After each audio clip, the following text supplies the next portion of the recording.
Hey everyone, and welcome to the Atomic Cinema Experiment. I am Peter, and joining me as always is Tara. Greetings, citizens. We are a science fiction movie podcast. We talk about sci-fi movies. This episode, we are going to talk about Jurassic World. We have been working through the Jurassic Park franchise. We did the first three. So this is kind of a notable jump because obviously 3 came out in 2001, and then there was a 15-year gap. We got Jurassic World, which, you know, so I remember like back in like 2008, 2009, all the rumors about what a proposed Jurassic Park 4 was going to be, and like the rumors of raptors with laser beams attached to their heads and the military using them for fighting, and I remember like the sketches for like human and raptor hybrids. yeah, I remember that. And I think actually the first one I just said there, the former, like you can actually see a little bit of it in this movie. There's a little bit of it kind of survived, not much, but there's a touch of it.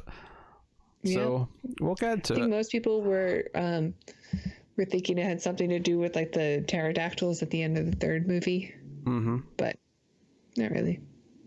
Not really, no. So yeah, we'll start spoiler free as we always do. We'll give you warning before we go into spoilers, and yeah, we'll get into it. So yeah, Jurassic World's an interesting one to go back to now. I saw it a couple times the year it came out, and then hadn't really seen it since. And I think what's interesting about it is, since it came out, there's been a lot more movies that I would say fall into its mold, and that mold being the nostalgia reboot. Something that this is the very same year that this came out, we had, of course, Star Wars: The Force Awakens, and I often think of that one as the prototype for it. But this actually came out first. Funnily enough, this one was actually predates that a little bit. But I do think they share a lot of things in common, and it's the same sort of things we've seen pop up in Terminator: Dark Fate. We've seen pop up in other returns in the last few years.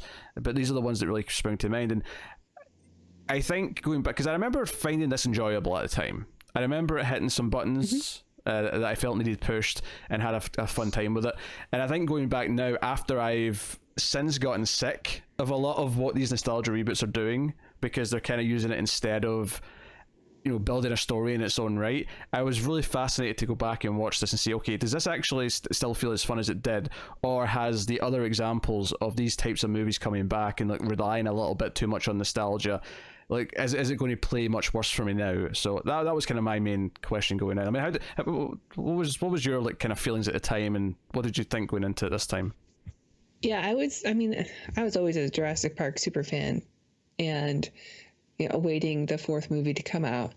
And you know, I like the sequels just fine, but I was really excited to see Jurassic World, and I ended up seeing it twice on opening night. Not planned. I went and saw it at like a 7:00 show for the premiere, and it ends on such a high note where it was just such a ride that I just went to the box office and said, I'll take one more for the 10:00 show. And I went and saw it again the same night. So and I didn't end up seeing it again until now. Yeah, but you liked it. You clearly liked it that first time you saw it, because you immediately went and saw it again. Yeah, you know, it's a franchise I liked, and it's the first time I had ever done that, and I did it again with The Force Awakens. Oh, so the formula is working for you then. At least it did in 2015. At least it did then. Yeah, for sure. I've only ever done that once. I have only ever once seen the same movie twice in the same day at the theater. Would you like to take a guess as to what movie it was? Probably something terrible like Serenity. It wasn't Serenity, no. It was later than that. It was actually Dark Knight Rises. I saw Dark Knight Rises twice the day it came out. Okay. And it was one of those things where I had plans to see it with friends at like whatever, you know, showing in the early afternoon, and I woke up early that day and I was like, man, what am I going to do? All I'm thinking about is seeing this, you know, third and final Nolan Batman movie, and I've been waiting on this for 4 years. I'm so pumped, and I'm like, wait, I can fit in a showing before my showing with them. So I went and saw it, and then went with them afterwards. So yeah, so that's the one and only time I've done that. And it was just, again, it was purely the excitement of the moment. Now, admittedly, there was a risk that it was, let's say it really disappointed me, and I was still locked into that second showing. So there was a risk that I might want to go into that second show and be like, oh my god, I hated that movie, and I have to watch it again right now. What have I done to myself? Luckily, that did not come to pass, and I was pumped. But Jurassic World, I think, I will say this, right? All the posters that came later were pretty shitty looking, but that first poster for this, which was just the logo, because if you remember the poster for the first movie, Jurassic Park, it said, 65 million years in the making, was the tagline. The tagline for this one, I actually love how simple it was. It was just, the park is open. Yeah. That was it. I thought, well, that's perfect. That's perfect. Because if there's one for some reason. Well, yeah, I mean, if there's one thing you want from like a new movie is that you don't want it to just be a repeat of what's came before, and funnily enough, it kind of largely is in a lot of ways. But the one big thing they've got that's different for it is no, there's people there. The park is open. There's thousands of tourists and visitors, and we get to do the joke where there's a Ben and Jerry stand and things like that, and obviously they love getting the product placement money for that, I'm sure, but like it does make it feel more realistic. It was like when we saw Ad Astra and they were at the airport on the moon, and there was like a subway and stuff, and it's like, okay, on the one hand this feels like product placement, but on the other hand it's more realistic, because of course there would be things like that there at like an airport style thing in the moon. As someone who's traveled to many places, there's always a Starbucks.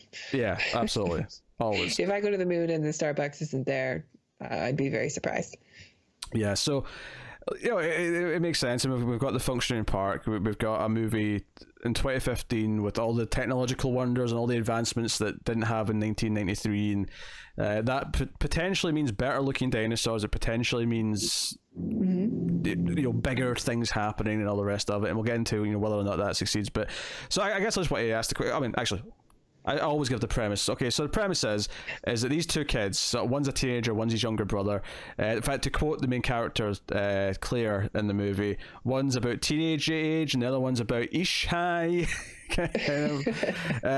But they are sent off to Jurassic World because their Auntie Claire works there, and they're going to stay with her for at least a weekend because their parents, the mum of which is all I could think of, like she was sending them off, all I could think was, like, is she going to lift up her top and say, these are the last time you're going to see these? Say goodbye to these. If you've seen Arrested Development, you know why I'm cracking that joke. If you haven't, you'll be like, why is he cracking boob jokes about the mum and her kids? Just trust me, it works. And then the dad's the dude from The Office, who was like the head, not the head of the company, but he was like the regional. Yeah, I think he was the CEO or CFO or something. Yeah. Because Michael was the regional manager, and then he was like the next one up, or Jan was the next one up, and then it was him, whatever. David Wallace, I think his name was in The Office. But so the kids get sent off to Jurassic World, and of course Claire's whole character thing is that she's too busy being a workaholic to actually spend time with them. And of course their new fancy dinosaur, because basically people are bored of the same old dinosaurs, so they have genetically engineered a new breed of dinosaur, the Indominus Rex, which is part T-Rex, part some other things, which we'll get into spoilers. And that of course eventually breaks out, because it's a Jurassic Park movie. Of course some dinosaurs have to get out and cause some chaos, and people have to be in danger, and that's kind of the movie. That's it. So Tara, how did you feel then watching Jurassic World again for the first time in 5 years? Yeah, I still enjoy it. I know a lot of people who hate this movie, and I don't think it's an easy movie to hate. Like, it's I think you really have to be looking for stuff that you don't like in it. It's sure, there's a formula, and that formula we've seen. I like the characters just fine. I mean, they're a bit tropey and fun, but it's I think they do a good job with the parts that they have, and I like that it's just a full-on monster movie, and I really like the monster in the movie. Yeah, I like it. It's fun. Good sequel. Yeah, I still enjoy it. I think my opinion on it's went down a little bit since 2015. Not a ton, but like a little bit. There's definitely a couple of little things that were sticking out to me more this time, and I think having been used to this formula now of the reboot sort of comeback movie, the nostalgia sequel, whatever you want to call it, I feel like there's definitely a couple of things, especially in the first half, where I felt like, okay, you're overdoing it a little bit with the nostalgia stuff, right? You can calm down, you can put the foot in the brakes a little bit. And that's not to say that some of it doesn't work, because there's moments in the third act that totally make me pop, right? They make me pop like no tomorrow. Yeah, I think the last 15 minutes of the movie are like really strong. Yeah, the last 15-20 minutes are really good. I won't really find much fault in that. Because there's kind of like a meta level going on as well, which we'll get into in spoilers when we talk about what is actually going on in the ending. But there's definitely some meta stuff in there for people who grew up with Jurassic Park, and they go to see this movie. And we're all like, well, this new hybrid dinosaur, what's this disgusting thing in my Jurassic Park movie? And it kind of plays with that in a meta level, which is kind of cool. So that's kind of smart. You obviously, you've got all new cast in this movie. We don't get anyone else returning until the next one, which we'll talk about then. And they're kind of treating like the new one coming out, or the Dominion. Is that what it's called? The third one. That sounds right. Yeah, Jurassic World Dominion. It does seem like they're kind of treating that like the Rise of Skywalker, which is funny because Colin Trevorrow, who directed this, is coming back to direct that, but he wasn't supposed to direct the third one. He was supposed to go into a Star Wars movie instead. But then he got booted off of that, and he came back to this franchise, which is kind of weird because it mirrors what happened with JJ, because he did the first Star Wars, was booted, well, not booted, but he left, and then he was asked to come back after Trevorrow got booted. So for some reason, the Jurassic... After Trevorrow got booted, but also after The Last Jedi. Yes. So response was so mixed. It's really funny that like Jurassic World's trilogy and the sort of newer Star Wars trilogy like mirror each other really bizarrely. It's just odd. Hopefully the third Jurassic World ends up better than the third Star Wars movie. I'll just say that. I'll just say that. I'm still curious what his Rise of Skywalker, if it would have been even called that, probably not, would have been like.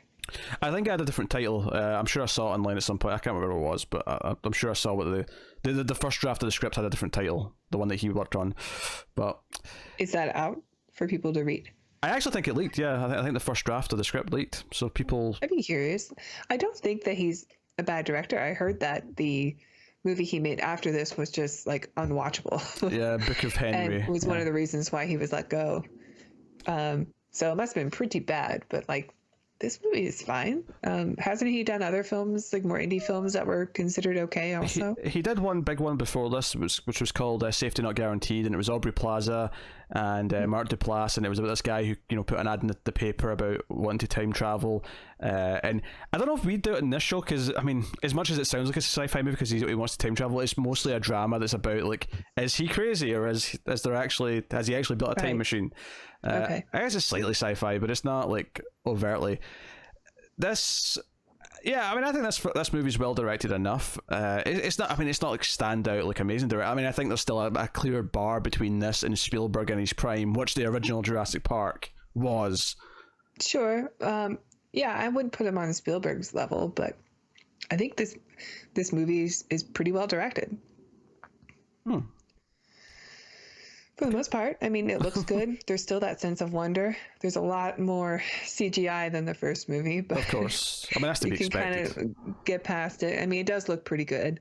I think the story's fairly easy to follow, and the characters and the acting is good and likable, and I think that's on the director as well.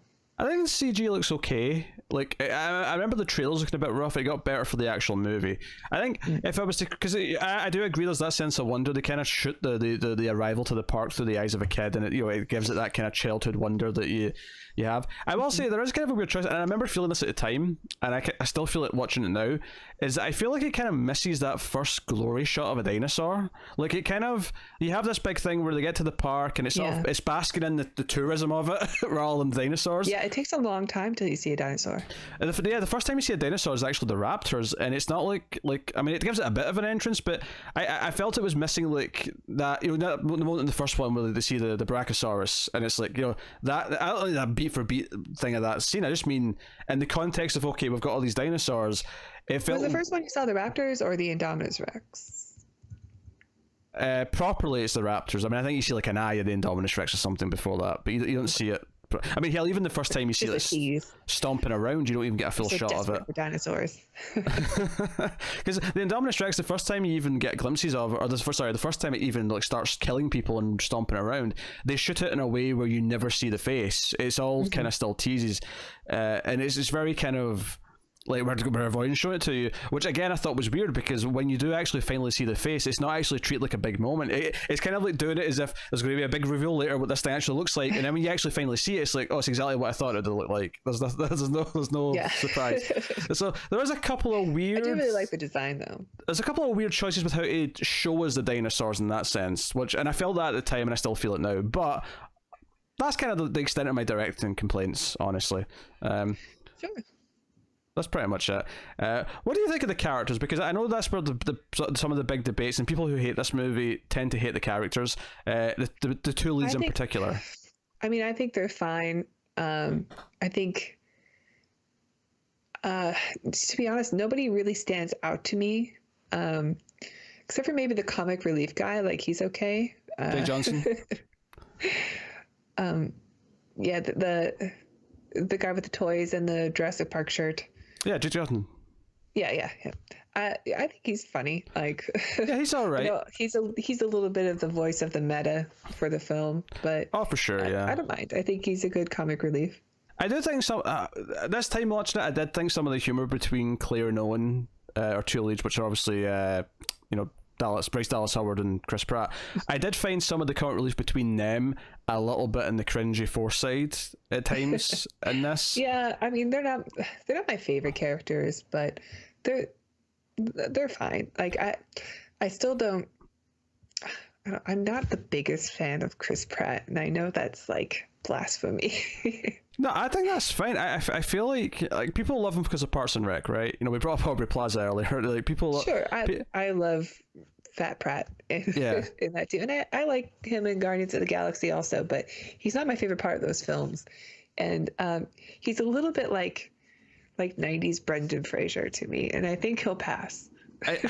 Well, this is the thing. I think Guardians, the sense of humor that they give him really fits who he is as an actor, right? I think this movie, they want him to sort of fill in more of an Indiana Jones role, right? And that's why people for years after this, they were saying, oh, maybe if we get an Indiana Jones reboot, it should be Chris Pratt doing it. And watching this now, like they're trying to do the sort of the hunky kind of adventureman, right?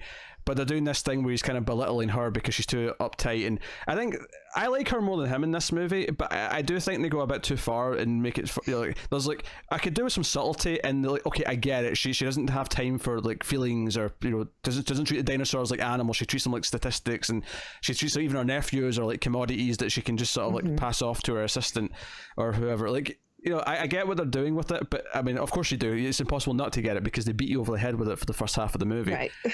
I didn't need, like, because the scene where she goes to get Pratt the first time, like, he basically says it out loud. He spells it out to us what her problems are. I'm like, no, I got it already. Like, we've seen a few scenes with her. That does happen a couple times. Yeah. In the movie.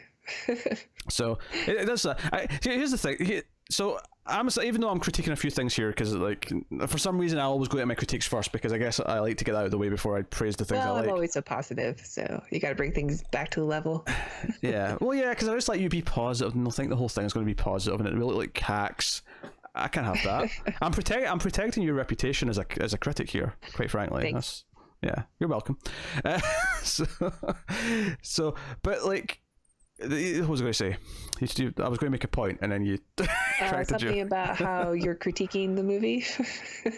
Sounded negative, but probably aren't really. No, but before that, I was getting to a point. Oh boy. I was getting to a point.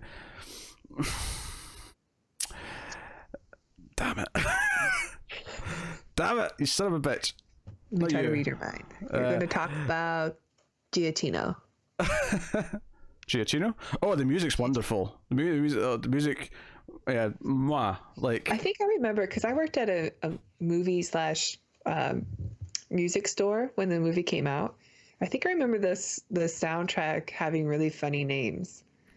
We'll look it up while you remember what your point was. I don't remember it having. Well, I'm about the music now. I mean, if I could think of my point from earlier, I'll go back to it. But no, the music's wonderful. Giacchino is a wonderful composer. I obviously discovered him like many people did on Lost. He worked in that show for 6 seasons, creating just a fantastic, enormous library of tracks for that show. And then this, along with a couple other things, but this is because obviously it incorporates the John Williams music because it has to, right? It's just obviously it does. Oh yeah, it has to. Arguably not even enough, but what I think is wonderful that because we're treating this as a new trilogy, that's kind of a sequel trilogy to the first three movies, even though the first three never felt like a trilogy because it just felt like, oh, the first movie's big, let's do some sequels. I feel like it did a good job of giving this its own main theme, because I remember leaving the theater for this and humming the new music and going, oh hey, I'm not just humming Jurassic Park, I'm humming the Jurassic World theme, which is different, right, and is there on top of the classic stuff. So I appreciated that. The music's great. Like I have very little to complain about the music. It's exactly as adventurous. I appreciate the names of the songs if you want to hear some of them. Oh, go on then, because they're all puns. Okay, all of the song names are puns, and I think they did that because the original motion picture soundtrack for Jurassic Park kind of gave away plot points. Each song did. If you got the score before you saw the movie anyway, this number one is called Bury the Hatchling. And then let's see, As the Jurassic World Turns. Clearly his first rodeo. Owen, You Nothing. Indominus Rex, but spelled W-R-E-C-K. Gyrosphere of Influence. Fits and Jump Starts. Okay, I get what they're doing. Love in a Time of Pterosaura. I don't think these are actually that funny. They're... Costa Rican Standoff. Our Rex is bigger than yours. Sunrise Jurassic World. I like it. I like the names. They're okay. I feel like Gyrosphere of Influence isn't funny. Come on. Okay, that one's okay, but some of those were just kind of whatever. I like that they did that. Instead of telling you what scene. What you mean, Death of Qui-Gon, the most famous track on a soundtrack listing that anyone ever got? I guess he's dead. That's actually one of the things. The original Batman Begins score. Do you know what they did for their tracks? Every track's named a species of bat, so they make no sense to anyone. It just looks like random words, but they're all species of bat. That was the joke. I know, so weird, but so yes. So no, I mean the characters. That's what we're talking about. So like. He's okay, but they're trying to kind of make him cool, and he is to a point. He's kind of like typical Chris Pratt, and he's kind of slotted into that role. He does the poster shot. Yeah. The Raptors. Yeah, he does that. I think Claire's more likable, but I think she's more likable in the back half, because I think in the first half of the movie, because they drum it in how hard what her problems are, she almost comes across as a caricature. Yeah. Because I remember Joss Whedon, actually, the creator, of course, of the hit television show Buffy the Vampire Slayer. Never heard of it. I remember when this came out, like he was critiquing the scene where she first goes to see him and how it would kind of play like a 70s movie. The way she was the uptight woman who's like, oh, Huffy Duffy, like, stop being a smelly man and come do your job. And he's like, and the whole thing is like, oh, she's too uptight to be likable, and he's like the easygoing dude who everyone likes, and how it's kind of this old school thing. I do find her likable still, though. She still has moments where she's being vulnerable, like in the elevator, trying to like give herself the pep talk before she has to do a big pitch. But I find her way more likable in the back half. Like, see when she actually like starts to worry about the kids, that she's done a horrible job being an auntie because no, they're in danger because there's dinosaurs running around. She's like, shit, I need to save my nephews. like that becomes, because I think we've all been in situations where we don't really take something seriously, and then all of a sudden it's the most serious thing ever. You're like, oh shit, I messed up. Like that part's pretty relatable. I think, and the idea that they're sent away because their parents are getting a divorce is a nice thematic callback to the original film, because even though they never said it in the original film, it was always kind of implied with the themes we talked about in the first one, how the reason why the two kids were here visiting Hammond was because their parents were splitting up, and that's why Tim had all these problems with abandonment. So it's a nice thematic link to the original film, but it's not, of course, one of the things that you might have a problem with this movie is that it does call back to the original film too many times. There's some that are kind of obvious, some are more subtle, some are in between. And I think some of them work really well. Like it doesn't, like maybe I noticed it more on this watch. Like, okay, we get it, but at the same time, like there's none that really bother me that much. Oh, I remember what my point was going to be earlier. Excellent. Right, so these are all valid complaints, right? And as we go through the movie in a minute, when we get to spoilers, I'll point out ones that I think are good, ones that I think are forced or bad, or whatever, right? But Sure. I think the thing about Jurassic Park that I want to make clear, and why I think that even with those faults, it works better overall as an experience than a Terminator Dark Fate does, even though I think that had some good qualities, but ultimately I came down a lot more negative on that because I felt like it wasn't, justifying itself as its own movie. It was relying too much on the original films, blah, blah, blah, blah. I think the reason why I'm okay with it a bit more, or at least easier, with Jurassic Park, it's the same reason why I'm okay with having Friday the 13th sequels for the rest of my life and having another 50 of those. Because ultimately from Jurassic Park sequels, I don't really want, like, a story that changes my life, or like something that's really in depth, or has like some sort of soul changing experience where I learn something about humanity. With Jurassic Park, all I really want is a monster movie where people get eaten, and just like Friday the 13th, I want a movie where Jason goes around and kills people. Film. Yeah. So like that's all I want. So ultimately, these problems that I'm having with it don't actually bother me that as much in the context of this movie, because, and this is the thing, when we get to the next movie, which has definitely got a much more negative reception overall, I'm going to have some hot takes. I'm going to have some hot takes when we get to that next movie. Don't spoil it. I really like the design of the Indominus Rex, but I'm going to spoil something for the next movie. I love the design of the monster for that film. Okay, all right, leave it there, because we've got a whole separate episode about that movie. But I'm just going to say there's going to be some hot takes about evolution. So, yes. And I know people complained about the, like, the genetic alterations of the dinosaur for this film, too. And why couldn't we just have a dinosaur movie with just dinosaurs? But the dinosaurs from Jurassic Park were all genetically modified anyway, so it's really not that much of a stretch that they would make something bigger with more teeth that will get more people, to go to the park. Like, to me, that makes perfect sense. Like, you're already genetically engineering an animal that never really existed, because they had to use like frog DNA and stuff from, the first film that Mr. DNA explained to us. And they're doing the same thing here. And this was actually brought up in the original book by Michael Crichton. Like, he talked about this very concept that they used for the film. No, I think for me, and that never struck me as a problem, because I liked, again, the meta cynical nature of it, of like, yeah, this is what a corporation would really do. They would bastardize it. And I like the idea that there's people in the movie, there's characters, Owen being the big main one, who's like, hey, this is kind of like you bastardizing nature. What the hell are you doing? This is not a real animal. You can't do this. We were already doing it, yeah. Yeah, but like... Yeah, well, yeah, but you can't shrug off, because obviously, like, they've made something more dangerous, so there's a reason not to. Like, I mean, obviously, there's a reason not to do it in the first place with anything, but I feel like there is a point here. So, okay, so you've tried to make something as close to what it was before, and obviously, the entire first movie is about should we have done that or not, and I think obviously we come down to the idea of like, yeah, probably not. Yeah, probably not. But that's there's just a line in this movie where the new CEO guy says, like, Hammond entrusted this project to me or whatever. And you're like, would Hammond really have done that after the events of the first movie? Well, yeah, but we have to have a sequel, so we just have to accept that. That's just one of those things where you just kind of have to go with it, because part of you is thinking like, oh, would they really open this park after what happened there? And you're like, yeah, probably some corporation would do it because they want money. Yeah. I can see that being a thing. I like money. And they try and poke some meta commentary at it. Like, yeah, we're aware that this is kind of, one of the characters talks about the fact that there was deaths in that park, and like it's in poor taste to reference it. Actually, one of the little subtle things I like in the movie, color design wise, I never really picked up on, and sort of like the reason for it until this watch, is obviously they've got a new logo, right? All the logos in this movie are blue. Right, all the Jurassic World logos are blue and not red and yellow like they were in the original Jurassic Park. And I realised why that was. There's actually a really simple reason for it.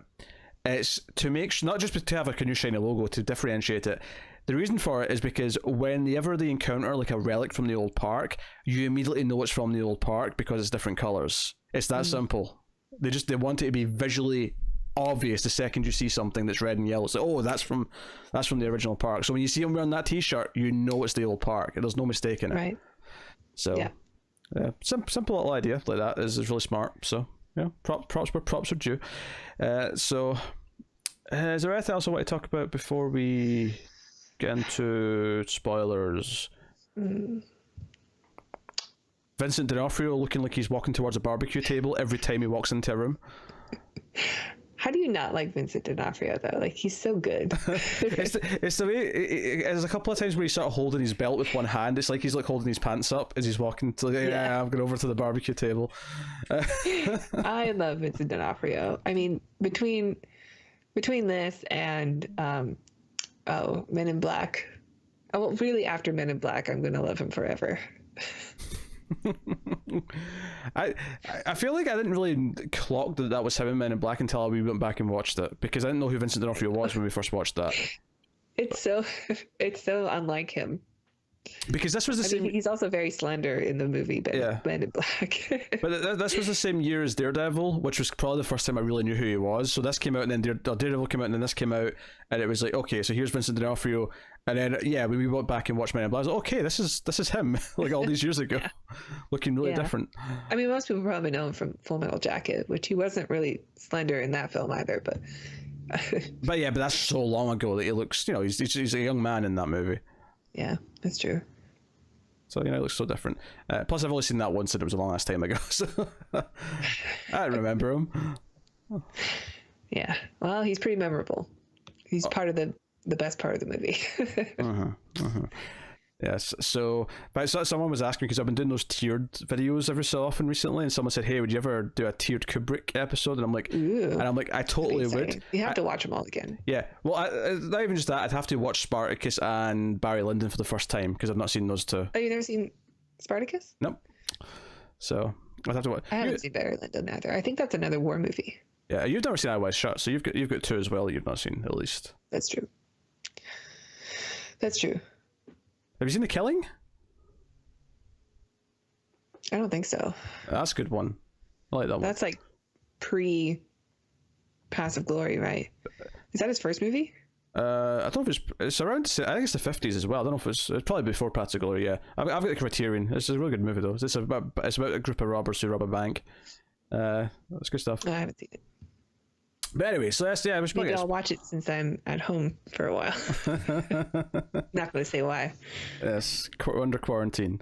Yes, we're doing the cinema experiment, and Tara left the door open, and the entire world's in chaos now. Sorry, guys. I let all the bad sci-fi movies out. All 19 of them. All Vin Diesel.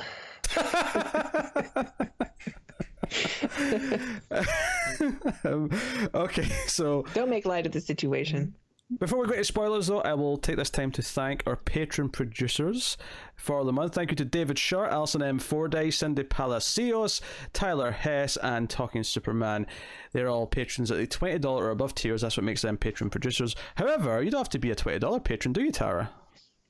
Why no? If you like what we do and you want to support the channel, you can check out our Patreon page. It's patreon.com/MildfuzzTV, and donating as low as $1 per month will get you bonus episodes of The Ace. So check out the back catalog of the Transfer Saga and other fun films that you won't find anywhere else, probably. Yeah. In fact, the last episode that went up for last bonus episode, that went up for patrons would have been Free Jack. So. Which we were actually about to record after we record this one, so I don't know what Tara thinks of that yet, but that'll be up by the time this goes up for everyone. That'll be up. So and I think that's like the 11th bonus episode, so there's a back catalogue there now, so go have a look. Hey, look at us. And $5, of course, tier will get you early access to all the episodes by one day, and you'll get to vote on an episode once per month as well. So go have a look see. All right, so Jurassic World. The movie begins with the egg, and the enormous Rex kind of cracking his way out of the egg, and all the rest of it. All right, boom.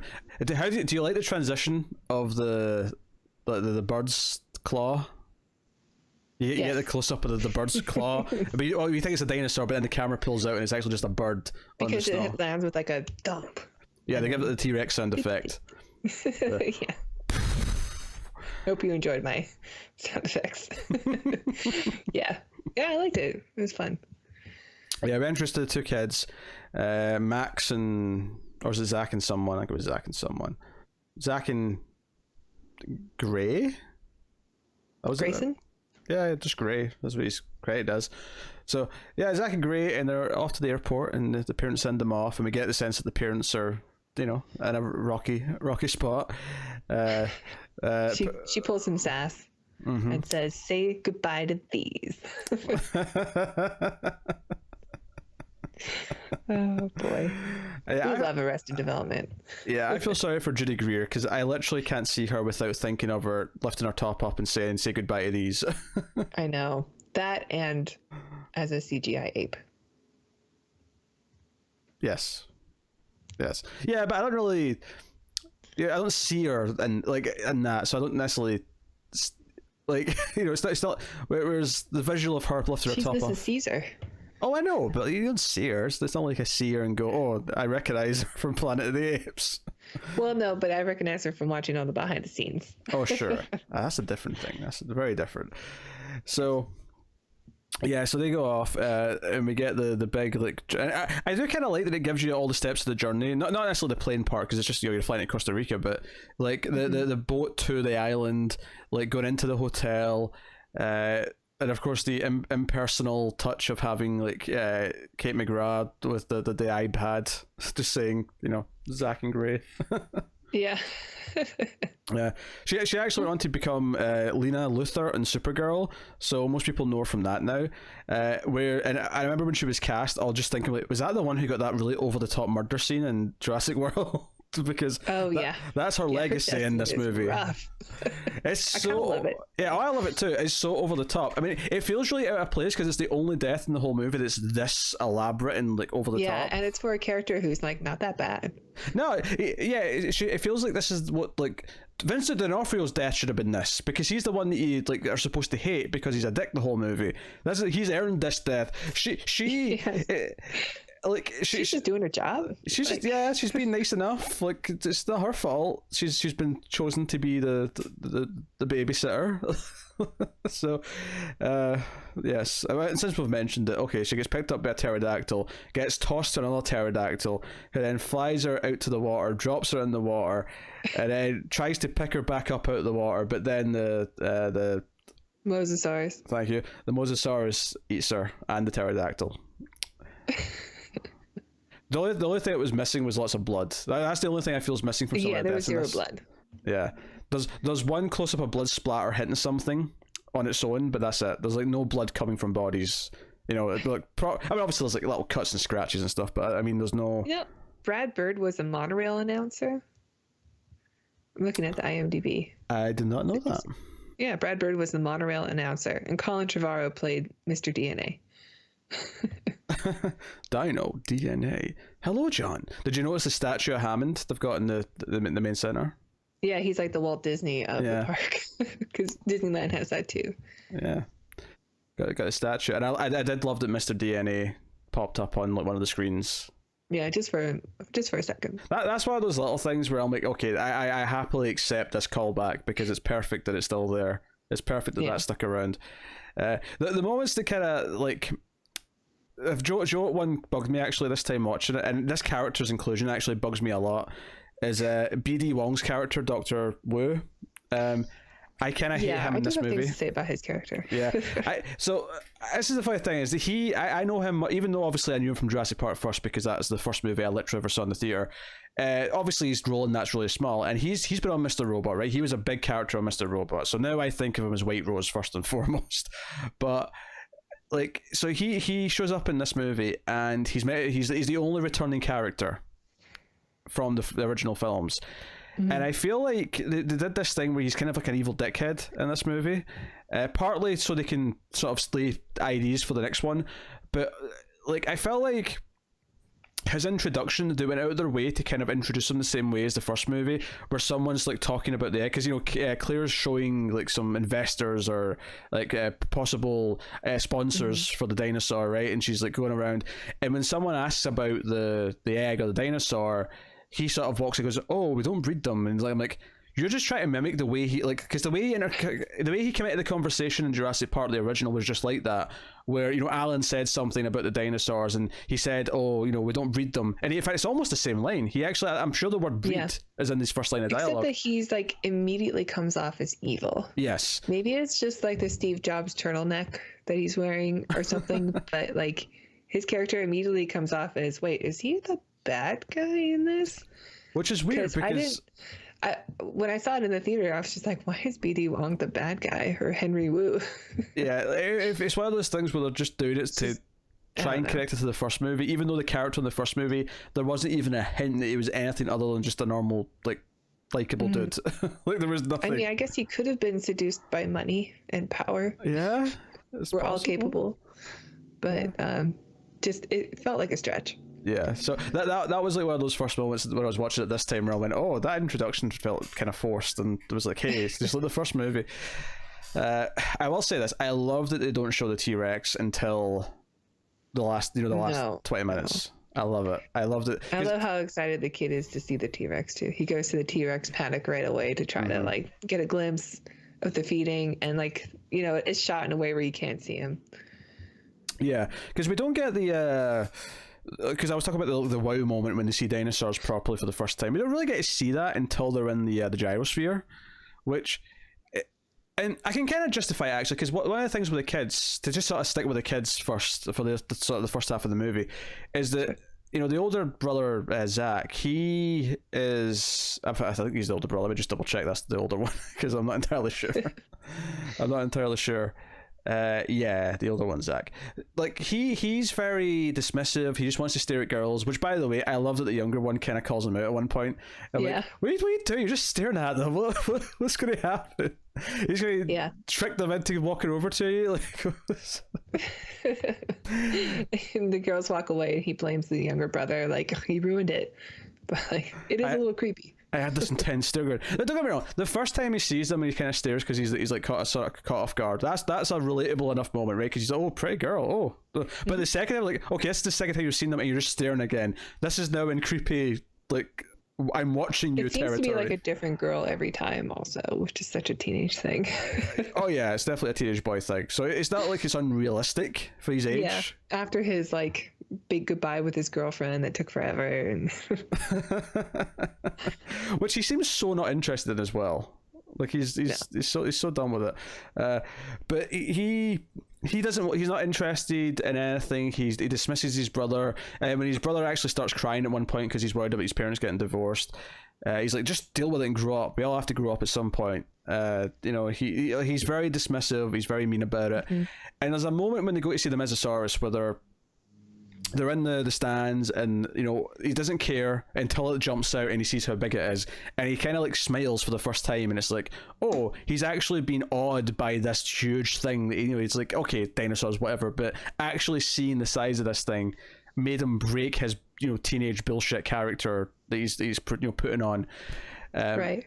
And so I guess, okay, there's a slight justification in that they're saving it because they want it for when he's kind of like wowed by it, because that's sort of a change for his character.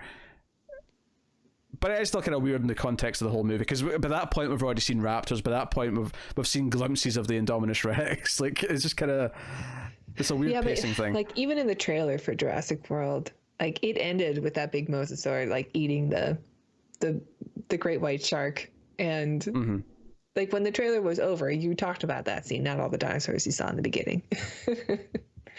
Because it is a huge spectacle. Like, it is awesome to see. Yeah. I buy it. It's just a weird pacing thing for me. It feels like they introduced the dinosaurs in a weird order. But I mean, it's what it is. I mean, and it's not that I wanted to copy Jurassic Park. In fact, hell, my biggest problem is that maybe they copy things from the movie too much in terms of what they're doing, because you can kind of map it out of the movie and say, oh, it's kind of like the original movie where they arrive at the island, there's the introductory period where everything's fine, dinosaur breaks out, and of course it ends at the main complex where the lab is and where the visitor center is. Like, you can kind of like break it down and say, oh, it kind of fits with the original movie in a lot of ways. Which is fine. Like, it's not a big deal. Which is kind of the excitement of the sequel in a lot of ways, and what the third one's going to be is that they get to do something completely different. It's like, oh, let's just do something wacky. Like, what can you do now that done the sort of the nostalgia trip. But Yeah, I think with these sequels, we say the more B, the better. yes, The full B movie, B monster movie. I want a full B movie as well. I completely agree with that. I mean, even Spielberg couldn't make a great sequel, so let's just see what people can do. Just play with the toys. Yeah. Give us more monster. Now, I'm not including Fallen Kingdom in this yet because we've not gotten to it, but at least up until this one, I'm willing to say that Spielberg made the worst sequel. Yeah. I would agree. I like 3 more than 2. Yeah. I like this more than 2 as well. That's the other point I'd make. Yeah, I like this one too. So yeah, that's what it is. So, sorry, Spielberg. So they can't all be home runs. We have the kids, and then they end up in the gyrosphere by the time like everything's breaking out. But obviously, going on during this time is the introduction to Kate, and then obviously we see her kind of like basically just say, "Hey kids, you know, do you have a bedtime? You know, I'll see you later. I've got meetings all day. Go away." There's a really great Saturday Night Live sketch with Kristen Stewart, and it's about the Rosetta Stone program, but how to talk to children.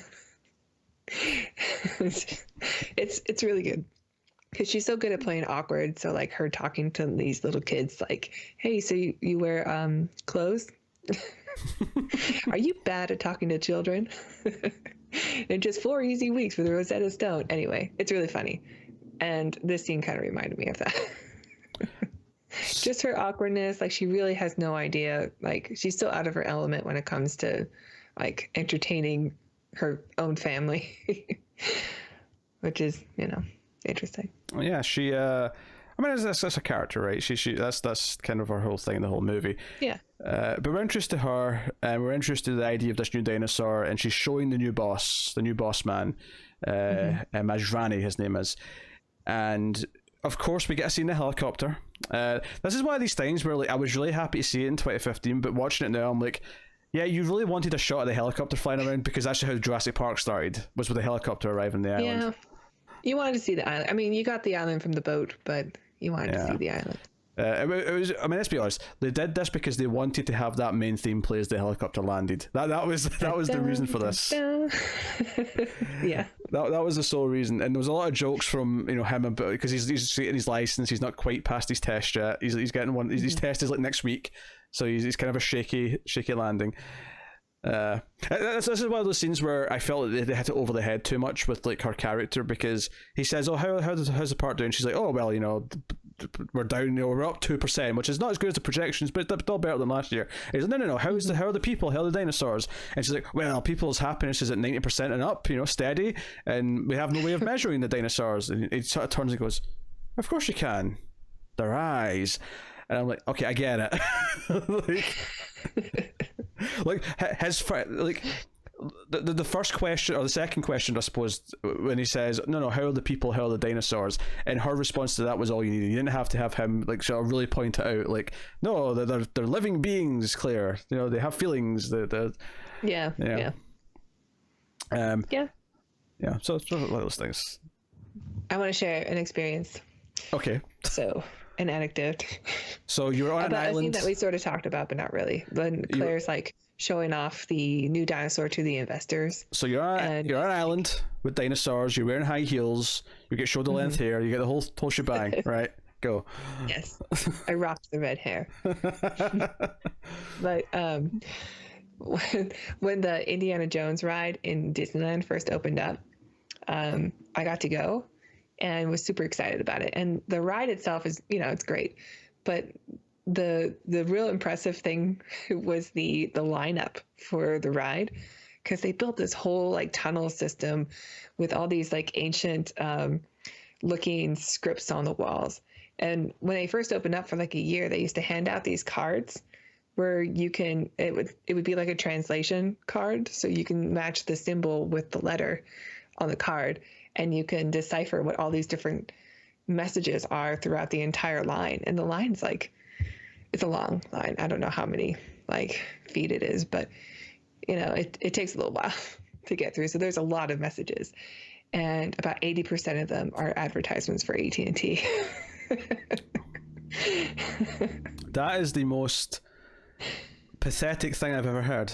Like, I was sitting there thinking, oh, that's a fun way to pass time when you're in the line. Right. Right? But then you had to ruin it with, they're all adverts for AT&T. Yep, a crummy commercial. Yeah. So also very realistic in this film. Yeah, I did think, because they're looking for a sponsor for the new dinosaur, and I liked it when Jake Johnson finds out about this in the control room. Yeah, he cracks him. Pepsi. Yeah, he's like, Pepsi. Why don't they just name the dinosaurs after the companies? I mean, they got the stadiums, like the sports stadiums. Why not? Why not the dinosaurs?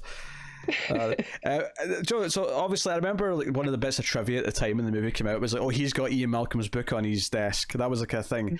I really noticed the dialogue this time when she's talking to him, when she's talking about his desk, and he says, no, I like to think of it as chaos. And he's sort of like, and I'm like, oh, I get it, because the chaos theory. Yeah, very cute. Very cute writers.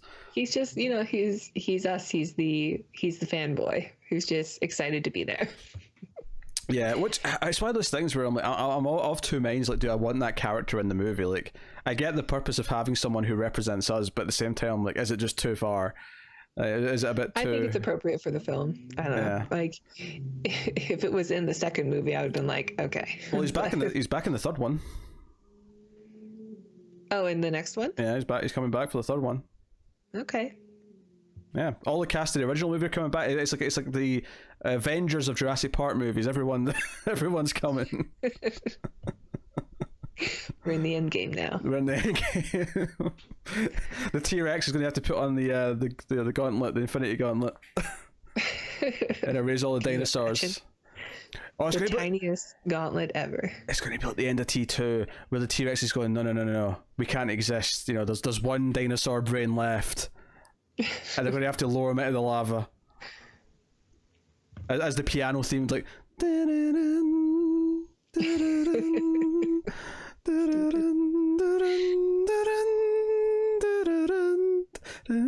Well, we just wrote it for you guys. Yeah, you're welcome.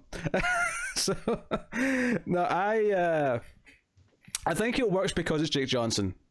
I think he's really likable. I think if they'd cast someone else, I think there's other actors that could have made this work, but I think there's definitely a possibility of casting someone here that would have made this infuriating as a character.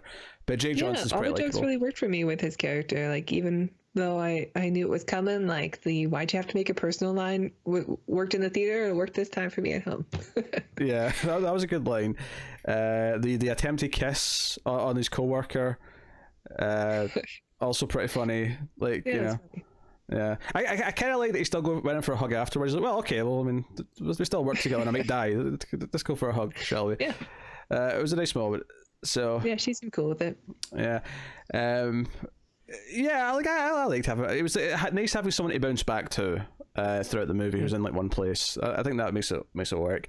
So we're introduced to obviously her, and then we're introduced to Owen because the boss man wants Owen because he's the one who kind of like understands the animals well enough to how they may try and escape and things like that. So she's going to see Owen. Yeah, Claire's not cool with it. We're introduced. They have history, it turns out. They have a single date in their history, and we see that he's actually training raptors.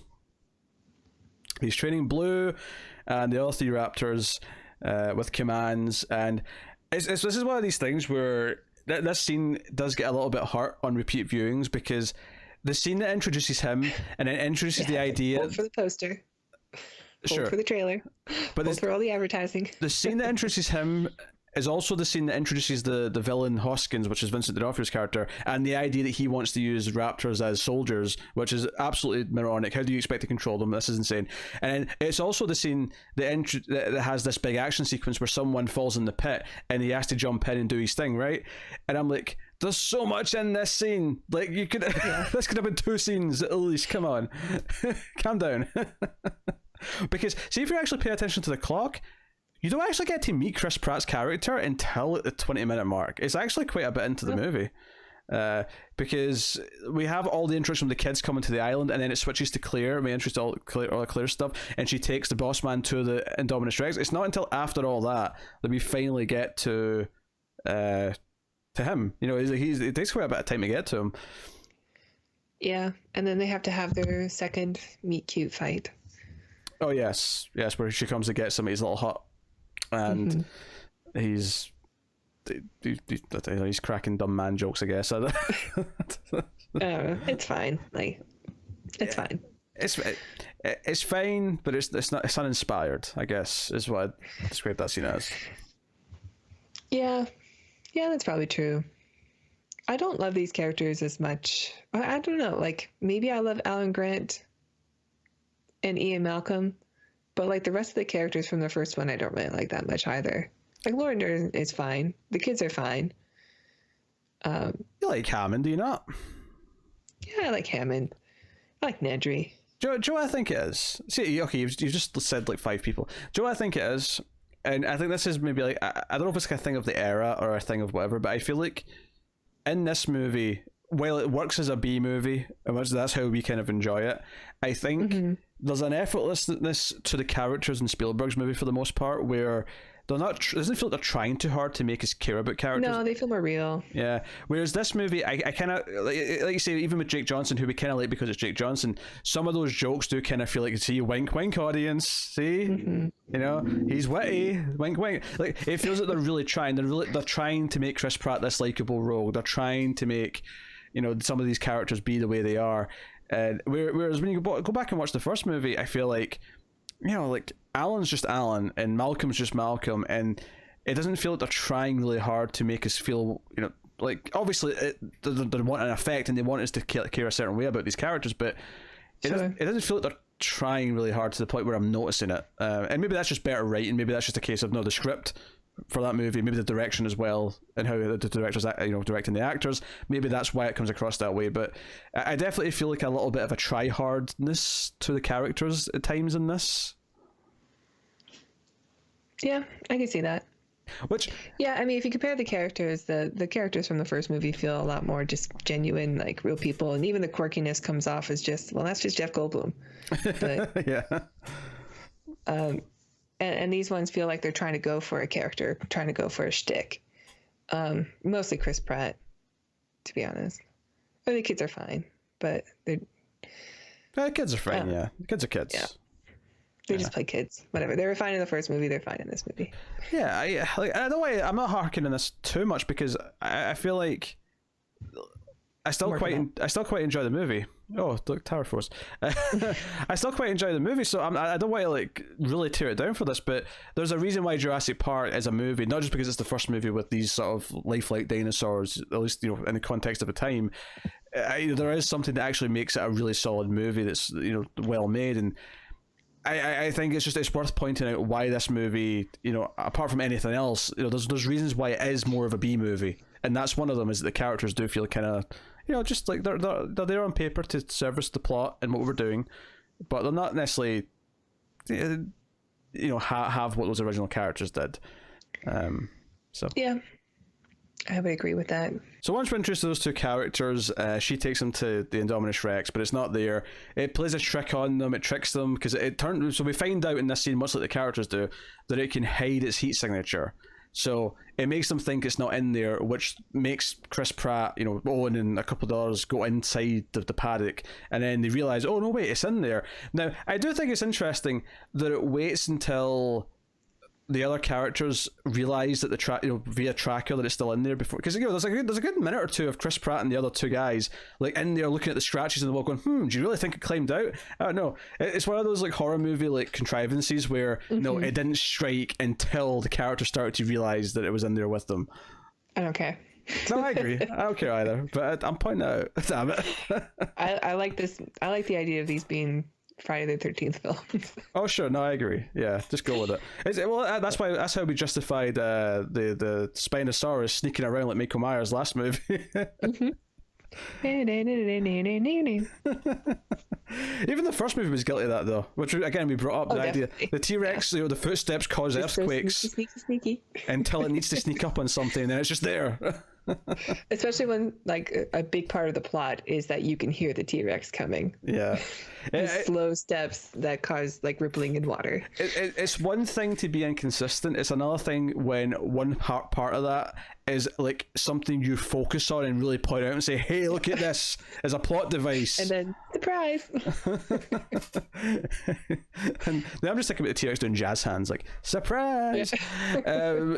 So we have our first sort of sequence here. This was the scene earlier that I was talking about where, you don't really get to see it properly. You see like sort of the claws and you see like some of the legs, but it kind of hides the actual face and the head, which is kind of weird when you think about it, because it's so big. It's kind of even though obviously it's CG, so it's not actually there, so they just do whatever they want. But it has this almost impression of the camera's really working hard to not see its face.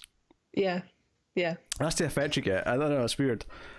Yeah, it is. But you're so like glued to the screen because you're just trying to like desperately get as much as you can of what this thing looks like. If the monster looks like Godzilla does it too. The Godzilla reboot. It does it that's also. True. Which is like, what does this monster look like? And then it pays off. Yeah, in a big way. I think the reason why Godzilla gets away with it, though, is for me, is that Godzilla is so big. The idea is that we only get parts of him because literally he doesn't fit in the frame. Like you know, when that first scene in Godzilla when he's walking through the streets of the city when he first arrives, and I think it's Hawaii, and it's like you see like it's like a soldier shoots up a flare, like you just see like a wall of skin, and it's like this thing's huge. Yeah. Well, this movie's trying to do that. Like you're just seeing it from Owen's perspective, so you're just seeing the feet because he's hiding under a car, or you see just its mouth because it eats a guy. Well, no, but before that, when he's running towards the car, like from his perspective, he would see everything. Okay, yeah. So it actually is going against what the character would see, which is why it feels like the camera's kind of working hard not to see it. And it's not really a complaint so much as that I feel it. Like I feel that the camera really trying not to do something for the sake of the hiding the thing. Okay. I don't mean to bring it. I'm sorry if I'm crushing the mood of your scene. No, it's fine. So yeah, each of the other dudes, Owen disguises himself with the gasoline so that you can't smell him. You know, it's just like that scene in Predator where Arnold puts all the mud on his face for the thermal vision. Come on, kill me, do it. I'm right here, kill me, I'm here. But of course, much like the Predator, the Indominus Rex is too smart for a lot of their traps. But of course, the Rex is out and about, and they want to try and do this quietly with no one knowing that there's like a situation. They call like all the rides back in, but they don't tell everyone there's something that bad going on. They want to take care of it quietly, which is why maybe one of the more contrived things is that the owner himself gets in a helicopter to fly a gunner. I mean, they send like a SWAT team first, but obviously the SWAT team just gets completely decimated. Like they don't even. Yeah, right after it goes, it can camouflage. His last words are just something we can clearly see without anyone telling us. I don't know why that bugged me.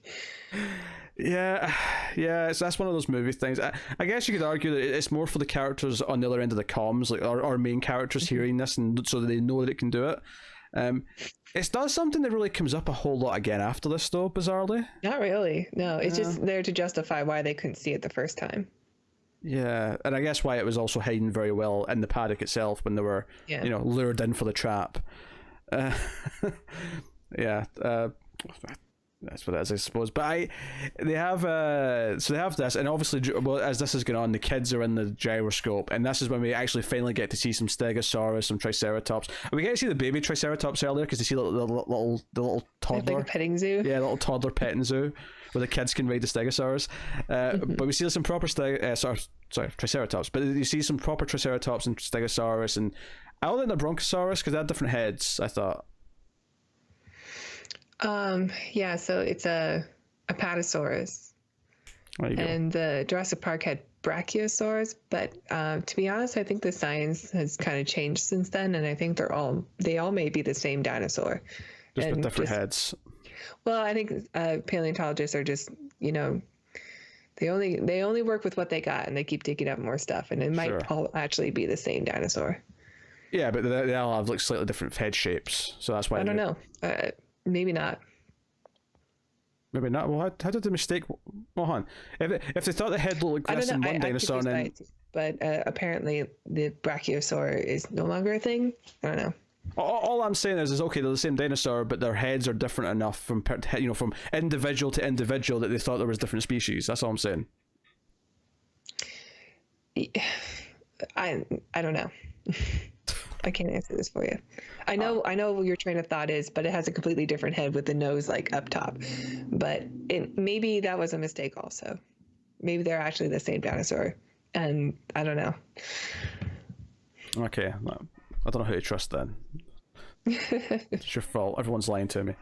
Everyone's lying to me. Right, a lot of these dinosaurs should have had feathers too, but they didn't because they were genetically mixed with frog DNA. That's why. There's feathers. There's no feathers. So they look cooler. There's stripes. There's no stripes. There's Blue's got a stripe. Blue's got the 2 blue stripes. Probably because he had some bluebird DNA mixed in. Maybe. I don't know. So. Yeah, so we get them in the gyroscope. How did you feel? I want your opinion on the Jimmy Fallon cameo here. I mean, it's probably my least favorite thing in the movie. It's not that I don't buy it, because Universal Studios has the same thing. Well, that's what I was going to say. I buy this as a realistic thing, that they would have some celebrity do this weird safety test thing. Well, it is like if you go to Universal Studios and you take the studio tour, Jimmy Fallon comes on the TV and tells you about all the attractions, stuff that you're going to see, and it's like 15 years old. Yeah, and this is a Universal movie, so I mean, if anything, it's just a wink, wink. Hey, he does the Universal Studio stuff, so why wouldn't he do Jurassic Park? Right. So I get it. It makes sense. So they kind of, but again, this is the big brother finally starting to kind of like care about his little brother and like kind of into the dinosaurs finally. So he's like, no, let's not follow the rules and go back, because everyone's been called back because everything's closing because of the Dominus Rex is out and about. It's like, no, let's go off and sneak about and look at some other dinosaurs. And of course they get attacked by the Dominus Rex, narrowly escape with their lives, and go on the run. It's a fun sequence. I like. I both like and dislike the moment where they realize there's an extra dinosaur, because I do kind of like this, like, oh, there's 4 dinosaurs and the little one's like, no, there's 5. He's like, well, aren't you supposed to be a genius? Like 1, 2, 3, 4. He's like, no, 5, and it's the reflection of the Rex behind him. I'm like, on the one hand, I'm like, this feels a little contrived. The other one wouldn't see this too, or like, because once he points it out, it's like really obvious. Yeah, I mean that's true. Yeah. It's I do like the design of the gyroscope a lot, though. I think it's a cool little design for a ride. Oh yeah, I'd like a safari one of these. Thing. Yeah, I'd go on one of these things for sure. Yeah, it's cool. Yeah. Turns out not too good against teeth. But... No. Luckily, though, we don't really have many creatures that have mouths like dinosaurs. I mean, an alligator and crocodile is probably the closest. Probably. Yeah. So they actually end up running into kind of the sort of the one of the big nostalgia shots of the movie, which is they find the original center from Jurassic Park, and this is one of those moments where I said, immediately that this is what it is, partly because it's doing the slow piano version of the theme, but also because you see the red and the yellow, and you see the paintings on the walls, because you remember the scenes that took place there, and you see the raptor painting. Yeah, they find the goggles, the night vision goggles. They find some of those old trucks from the first movie. They literally find everything from the first film. Probably a bit too much. It's one of those things where I like them finding it for the most part. Like having him pick up the goggles, because obviously what we really remember about the first movie with the goggles was Tim. It was the kid picking up the goggles. So like I almost feel like, okay, you're kind of overplaying your hand a little bit here, and like, okay, I get it. He's the Tim of this movie. Where I get it. Like I suppose he's the one that has to jump. Yeah, he's the one that has to jump. I suppose, like, I suppose I can kind of see how I'm being a little hypocritical here, because on the one hand I'm saying I want a B movie that's like a Friday the 13th sequel, but I'm also saying it's not subtle enough, and it's not like Friday the 13th sequels are that subtle. But Friday the 13th, at the very least, doesn't feel the need to like reference itself that much. So there's not a whole lot of like, remember the continuity of the first movie, or I know I've only seen the first one, the Jason Takes Manhattan, and Jason Goes to Space, the 10th one. Those are the ones I've seen. Yeah. That's my trilogy of Friday the 13th. I'd recommend a few more, but yeah, I mean, hey, people give it a lot of shit. I like it a lot. That boxing scene is like... That was classic, yeah. Beautiful. And who doesn't love Jason X? You're full... I saw that one in theaters. It was the first one I saw. That's such a weird first one to see. Jason Goes to Space. I liked it. Hey, it's sci-fi. It is. I mean, admittedly, we just did it in streams because we were doing all the Friday the 13th movies, but... Maybe it'll be a bonus one then. You know what a good one would be if the movie ever comes out? We should do Moonraker, the James Bond movie, before the new Bond movie comes out, because, it's on the moon. It's a sci-fi. I suppose. Just imagine how angry Connor would be. He doesn't need to do the James Bond movie. I like that part. That part's okay. Huh? Yeah, okay. Okay, where were we anyway? So they get a car working, they run off. It's around this time, obviously Claire is very worried that she doesn't know where her nephews are. The babysitter's lost them. She basically has to run to Owen and say, hey, can you help me? My nephews are... And she doesn't know what age they are. It kind of like... It's like a moment of self-realization for her. Because he's like, you don't know what age your nephews are? Like... Which... I mean, I can relate a little bit. It's hard to remember people's ages. So Owen and Claire go looking for the kids, and they come across some dead dinosaurs, and this is kind of Claire's big, like, oh wait, they're actually animals with feelings moment, because she actually holds the dinosaur as it dies, and we see just the field of dead dinosaurs, and Pratt's like, it's killing for sport. Yeah. Mm-hmm. Personal. It's not killing because it's hungry.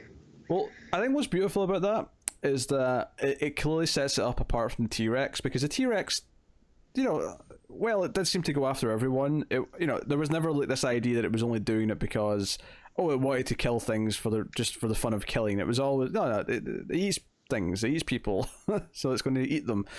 Yeah, this is more Jaws the Revenge than Jaws, What a weird comparison, but yes. Matt's favourite trivia for Jaws the Revenge is someone that once asked Michael Caine if he ever actually finally saw, because he's in that movie, did he ever see Jaws the Revenge? And he says, no, but I saw the house that it built. Yeah. So they go hunting, they find the remains of the cars, and it's like, they were here, and there's a little scene here where they're hiding from the Rex as it's like sort of sniffing about, but ultimately the kids actually drive back to the main area of the park, and that's right around then when the boss man and the helicopter try to attack the Indominus Rex. It breaks into the birdcage area, which lets out all the pterodactyls, and the pterodactyls go flying into the mass of people in the main part of the park. And... Where we get the best death ever in the history of cinema. Wait a minute. This did not look like the blonde being frozen and her head smashed on the table from Jason X to me. That is a good one too. Yeah.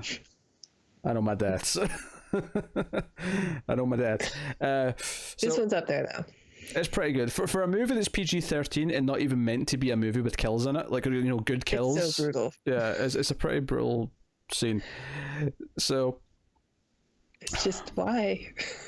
What did she do? Her name in this is Zara? Okay. It's a dumb name. Does it even sound remotely? Sorry to any Zaras who are watching, but I don't... Tara is clearly the better way of spelling it. Yeah, it's like someone took your name and said, we want this to sound futuristic. Mm-hmm. Zara. Yeah, when Tara becomes too trendy, Yeah. You jazz it up a little. Mm-hmm. Yeah. Your parents must have beat by not naming your sister Zara. You'd have been Tara and Zara. Yeah, that's dumb. You'd have had the same initials as Twilight Zone. You could have made a bit of it. Yeah. No, I don't even know what I'm saying anymore. It's what this review is. We've had to pause a couple of times for various different reasons, usually animals, and like my thought process is just so gone at this point. We still have one more review to do, so let's hurry this along. I've been yawning since we pressed record. Fine. I feel rushed. Okay. Well, right. I mean, if we push anything back, we have to do it on March 20th, which is the release day of 2 video games. I don't want to do anything that day except for play video games. 2 video games that I'm not playing though, so I don't mind too much. Your loss. It's okay. I'll make sure you have time to play Doom and Animal Crossing. Okay, I'll make sure you have time. I'm all about it. I'm all about making sure. I'm not going to sleep at all. Why do I get the feeling I'm about to start getting like images sent to me like, hey, look at my island in Animal Crossing, isn't it pretty? Like, That's great, Tara. It's great. And then look at the demon. Look at this kill. I'll put it in the fridge. I'll Look at print my it. doom cave. I'll print it out and put it in the fridge. I'm so proud of you. Yay. I'm so excited. So this is where they read out with the kids. There's a whole moment here where Pratt gets attacked by a pterodactyl, and Claire actually picks up the gun and like fights it off, and when he gets up he kisses her, so we get kind of So manly. because so manly. But I do kind of like, I don't necessarily need the kiss in the movie, but it's a B movie, so it's fine. You're going to have your main and male and female kiss, whatever. But I think what I do like about its placement here is that I think it feels less like cliched by having it here in the middle of Act 2 as opposed to at the end of Act 3. Yeah. Because there's even a moment at the end when they're in silhouette and I thought they were going to kiss again, and they didn't, and I'm like, oh, but we already had the kiss, so it didn't really matter either way. So we've already done it. Yeah, and it was a "you saved my life" kiss. Yeah, so it worked well enough. So they're with the kids, and she puts them in the back of like an ambulance, so you'll be safe in here. Yeah. Under what context? In fact, I'll be honest. One of the best jokes of the movie, honestly, is when she says, "Put on your seatbelts," and there's no seatbelts in those chairs, and she's like, "Well, hold hands then," and she shuts the doors, and then there's like a pause, like a beat, and then the younger kid just puts his hand out to hold hands. Yeah, that Ty Simkin. I don't know how to say his name, but he's a good little actor. Yeah, Ty Simpkins. Like Iron Man 3 and Insidious, right? He was in the Insidious movies. Wait, is that the kid from Iron Man 3? Yeah. I did not realize so. that. No, you're right, yes. Yeah, I did not realize that. Yeah, he's just like all eyes and mop top hair. I did not realize that the kid from Insidious, the kid from Jurassic World, and the kid from Iron Man 3 were all the same kid. Oh, yeah. That is... I recognize them as the same. Yeah, but did you recognize him in Endgame when he popped up? No. Because now he's like 20. Because now he's 20 and he looks really different. I mean, I think I sort of figured it out, but at the moment during the scene, I was like, "Who is that?" And then I was like, "I wonder if that's the kid from Iron Man 3 all grown up." Yeah, I mean, because who else could it have been? The funny thing is, that was only 4 years after Jurassic World, but it's such a change. Oh yeah, he went through a growth spurt. Yeah, such a change. So, anyway, let me go back to my main page here. So, this is when Vincent D'Onofrio, Barbecue Dad, finally gets his way because the boss man's been killed. He finally gets to enact what he's been wanting to do, which is let's use the raptors to hunt it down. And Pratt doesn't want to do it, but he's like, we had this with you without you. So Pratt agrees to do it, and we get the big thing. He's on the motorbike with the raptors, and it's like the raptors going to hunt down the Indominus. And the reveal here is so obvious. It's like, of course, the other main ingredient in this dinosaur is a raptor. Like this was the most predictable he looks thing. like a raptor. Yeah, this was the most predictable thing. Like, maybe not in the history of movie making, but definitely one of the most predictable things they could have done. It was so obvious. So the moment where it's like, that thing's part raptor, I'm like, oh no shit. Like of course it's a mix of a T-Rex and a raptor. Yeah. Because what's more terrifying than a T-Rex and a raptor? A raptor the size of a T-Rex. That's what this thing is, with camouflage technology. Exactly. With cuttlefish. So, and they all get killed, and this. I think this is kind of where the movie clicks for me, probably really well. I think because up until this point, it's been kind of like some weird pacing, a weird order to some of the reveals. But I liken, lots of parts of it that it's been doing. But I think it's this point because I think the chemistry between Claire and the kids, now that they're finally together, actually works quite well. There's moments where she says, "Oh, you can't watch this," when she shuts the little window to the back of the van, or when they see Pratt riding on the motorbike with the dinosaurs, and they're like, "Hey, your boyfriend's really cool," and she kind of gives a slight little smile off. There's lots of little moments there. I'm like, I'm kind of starting to like these characters. It's a shame that it didn't start happening until over halfway in the movie, but I am actually genuinely starting to like these characters a bit. Yeah. So I agree. I like these. I really like the third act of the film a lot. I mean, even though if it is like not a big reveal that the Indominus Rex is also part raptor, I do like that he becomes the new alpha temporarily, and the raptors turn on everybody there when they're trying to use them as a weapon. Do you know what I And think then it is? like, oh yeah, they're animals and they're gonna Siegfried and Roy us. I think what it is that up until this point, it's basically just copying the structure of Jurassic Park. But when you get to this point, and it's like, oh, let's use raptors to hunt the thing, it's like, okay, this is genuinely different. This is genuinely new and different. And even though it does kind of end up back at the center again, like the original movie, like it does take a different path to get there. And I think a lot of the stuff that comes from this part and beyond of the movie, you know, with the kids throwing the canisters out the back of the van to hit the raptors, they go to the center and they confront D'Onofrio. If I have one disappointment in the third act, it's probably D'Onofrio's death's a bit too simple. I'm like, he deserved a bit more of a brutal. Yeah, I mean, it's a little hubris-y, you know, I can talk to the raptor and it's smart enough to to know something or know that I'm on its side, and then you can just get eaten. But yeah, I mean, he must have had high blood pressure too, because that blood spurt was. Let's be honest, he looks like he has high blood pressure. Yeah. No offense, Mr. D'Onofrio. We love you, D'Onofrio.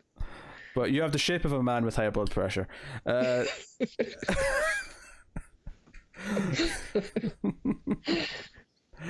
Okay. What do I get to? But the third act though is for me capped off with the big final confrontation, and I think so many of these Jurassic Park films kind of falter when it comes to their third act confrontations, where it feels like they don't have one. Like Jurassic Park 3, so the big stuff's on the boat in the water, and then it kind of feels like it just... And then it just has a RoboCop ending. Yeah. And then you have the other moments where like the original movie does kind of have the T-Rex come in and sort of save them, and that's solid, but it's not much of a fight, right? It's almost like a quick moment.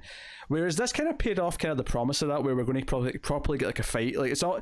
The ending kind of feels a lot more like a Godzilla movie, and that Godzilla finally gets to fight the thing. Like, you know, like, oh, the villain's been here, and finally Godzilla's unleashed. But in the context of Jurassic Park, the Godzilla is the T-Rex. And the T-Rex. We have a T-Rex. Thank you. And notably, like, it is the same T-Rex as the original movie. This has been something that is pointed out. But everything, because this is the thing where so much of the callbacks to the original movie, like some of which feel a bit forced, some of which feel very natural. This one is such like a fist pumping moment, though. Like, that's what I was getting to, is that the build up to this, because it's not just that we have a callback to the original film and the T-Rex, and it's not just that it's exciting that we have the T-Rex itself. It's that so just to set up the context here, right? So the Dominus Rex is around. It's knocked out Blue because we have a moment where Chris Pratt actually is able to sort of convert Blue back to being on their side, right? And it's kind of a sweet moment, and it actually makes you feel sorry for the raptor because the Dominus Rex slaps it across the building, right? But then we have like everyone sort of like ducking and diving. Pratt's trying to shoot at it, and the kids like, we need more teeth, and like Claire's like, I've got an idea, and she like calls Jake John, says, hey, open paddock 19 or whatever it is, and he's like, are you sure? It's like, yeah, just do it, be a man for once. And he's like, why'd you have to make it personal? And he's like, okay. And and the music does the thing where it's like bum bum, right, which is kind of emulating the footsteps. But the reason why I think this works so perfectly is because the moment she lights that flare, everyone knows what this is. Yeah. Everyone. And to be honest, the first time I saw it, it took until the flare when I went, we're getting the T-Rex. I didn't know I wanted this so bad. And because they kept it back from us the whole movie, it treated it like it's ace. Forget about it, to be honest, because you're so invested in the raptors and the Indominus Rex. Like, because it almost has the feeling of like, oh, this movie's just they're choosing not to have the T-Rex because the T-Rex was such a fixture of the first two that they wanted to get away from that. It almost tricks you into thinking, oh, the T-Rex is being saved for the end for a good reason. He's the dessert. She's the dessert. She's the dessert. Yes. Remember, we checked up under the skirts. They're all she's. And you don't have to worry about dinosaur genitalia if it's all female. Imagine they had to put in some dinosaur dong. Just T-Rex dong just hanging there. Anyway, the T-Rex, like, because everything about this entrance is wonderful. Her using the flare is such an excellent callback to that. You know, those scenes with the T-Rex in the first movie. it's perfect because it tells you, even though there's no reason to associate the flare with the T-Rex, although there is actually a subtle little thing in this movie, when we do get the hints of the T-Rex when the kids go and see it, there is a flare that's thrown in by, you know, people around the park to sort of signal what the food is. So there is a little like sort of foreshadowing with the flare there, but let's be honest, for most of us, for all of us who are adults who grew up with Jurassic Park, it's the reference to the classic flare moment. And you know, the entrance, the way it walks slowly out of the shadows towards her. You can see the eyes light up, like from the reflection. Oh, it's so good. Are you aware of this bit of trivia, that when it enters the, I'll call it the arena for the fight, the main sort of walkway of the park, I noticed it this time. it smashes through a Spinosaurus skeleton. Yes. Yeah. Some payback. Some payback. Yeah. Stupid Spinosaurus. Do you know what I almost wish? I almost wish that, because see when the T-Rex first appears, and just as Claire starts to run, you actually do hear just a little bit, like you hear a couple of notes in the main theme, you know, a little bit, but then it's, the back half of it goes on to a darker thing, because it's, you know, we're in danger still, right? I almost wish that when it went through the, because what actually plays when it goes through the Spinosaurus is the main theme of Jurassic World plays, right? The na na na na na na, you know, the main theme, right? What I wish they did was somehow work the ringtone, but not hear the ringtone, but just like an orchestral version of it. The theme song of the Spinosaurus. Yeah, like da na na na na na na. Paint and tile. Like, they should have done that just for the joke. What I love about that though is that, like, that means that they actually referenced Jurassic Park 3. And is there anything in this movie that actually references The Lost World? Did they bring up San Diego at all? No, they don't mention it.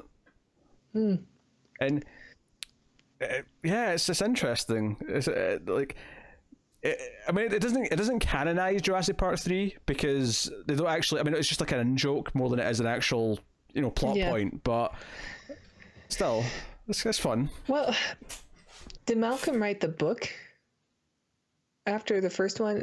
Did he already have the book in the sequel? The Chaos Theory book he did, yeah. Did he write that? Is that part of The Lost World?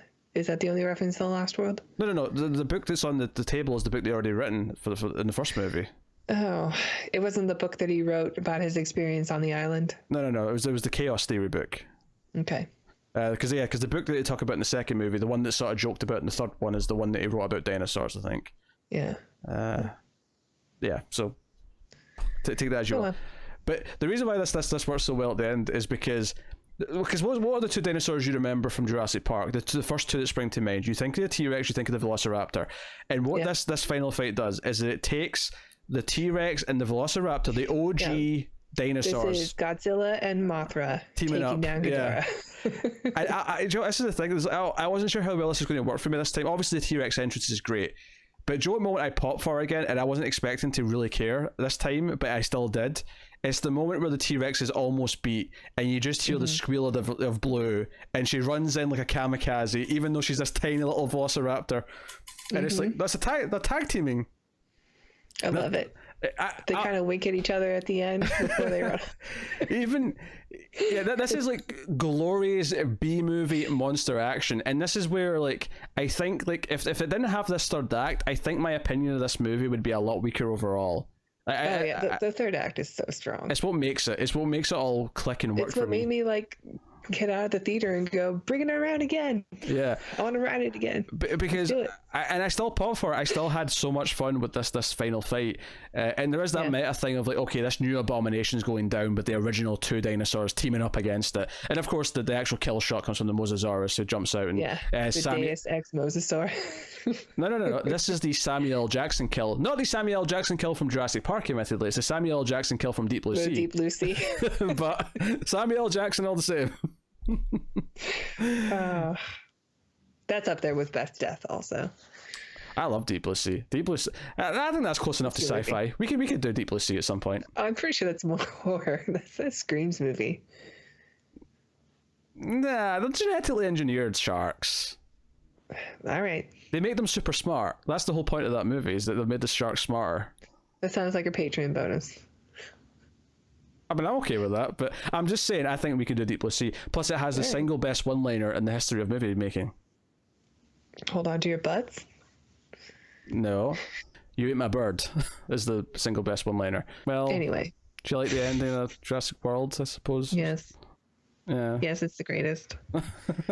I do I don't actually. even know what happens after the mosasaur pops out. Like, We see them all like at like a warehouse, like on Costa Rica, like getting patched up, and the parents arrive, and but the final shot though, which was the perfect thing to end it on, is the camera. The main theme's playing as the camera goes back to the island, and the T-Rex stands a tall above the security building, and just roars into the sky, and we end on that shot. I own this island now. Of course, that's what we end on.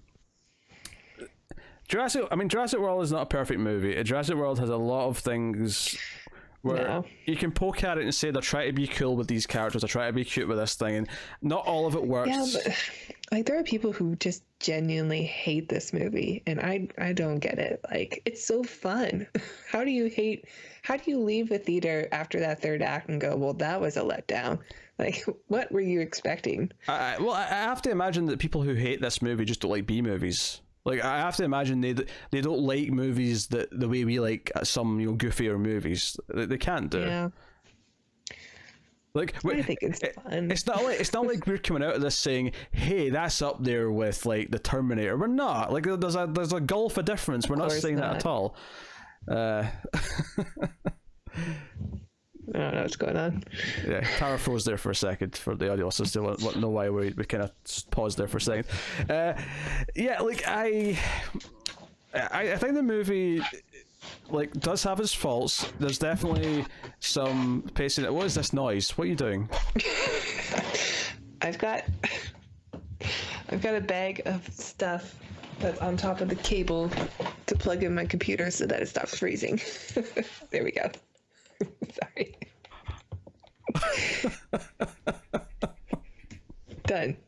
IT is finished. Okay. Well, I don't want Business as usual.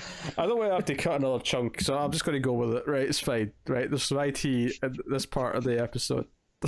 Yep. I've troubleshooted the issue and should be good now. If it doesn't work again, then we'll just, I don't know, turn it off and turn it back on again. Yeah. IT solution.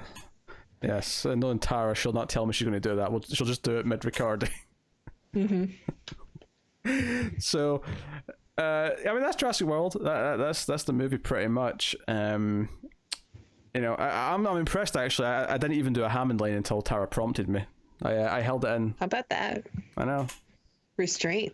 Yeah. Or forgetfulness. No. I was thinking about it. When he was in the helicopter, when Bossman was in the helicopter and he was bringing up, spared no expense, he used to say. I really took a lot of me not to be like, spared no expense. Hard. Well done. So, You should be very proud. That's fine. I guess a big thing here for me is just that what I want from Jurassic Park sequels is that I don't expect great films. I expect fun B movies, and you can't expect the first movie. Having silly characters, having some silly ideas is kind of part and parcel for that. And I think going into a Jurassic Park sequel expecting an actual good movie, because this is the thing, movies about monsters eating people are very rarely beyond B movie good. So the fact that the original Jurassic Park was able to attain that is actually like a special. It's why it's special, yeah. Yeah, lightning strikes once kind of thing.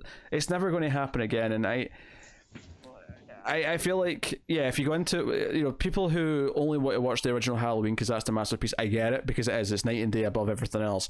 But I like some of those sequels. I like Halloween 4, I like Halloween 2, and this is kind of like that. This is why I compare this series to those horror franchises.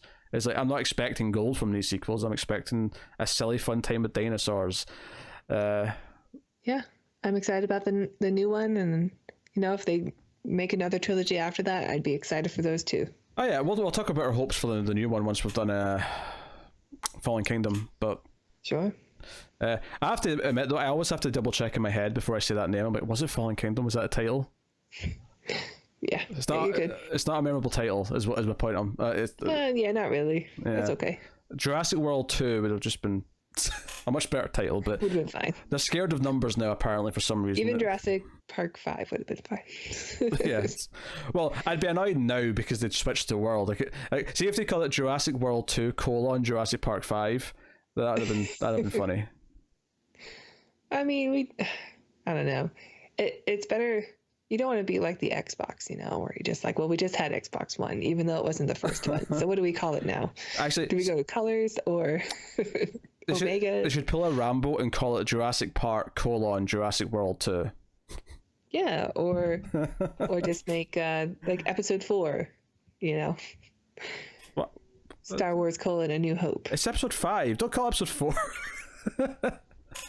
You know what I mean. I was talking about Star Wars. Don't confuse the matter by changing what number we're at now. I'm saying you could pull. Never mind.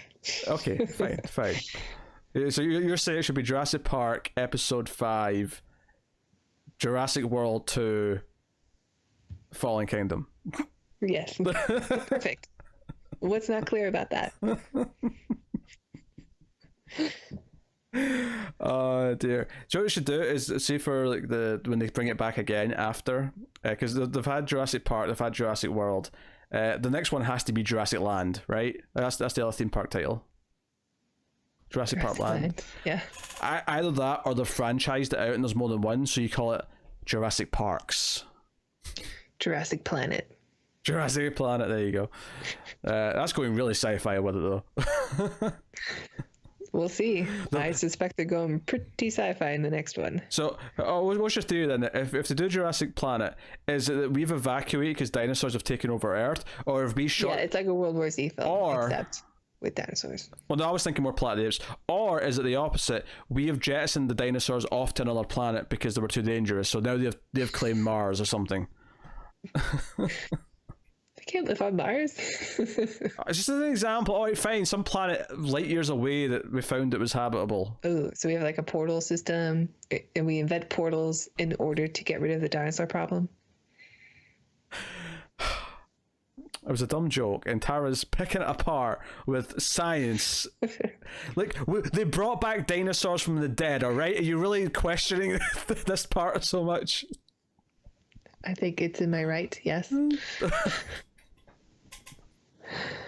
I don't know what I want for the next one. I imagine, yeah, it'd be, I want a Dawn of the Jurassic World Part 2 or Part 3.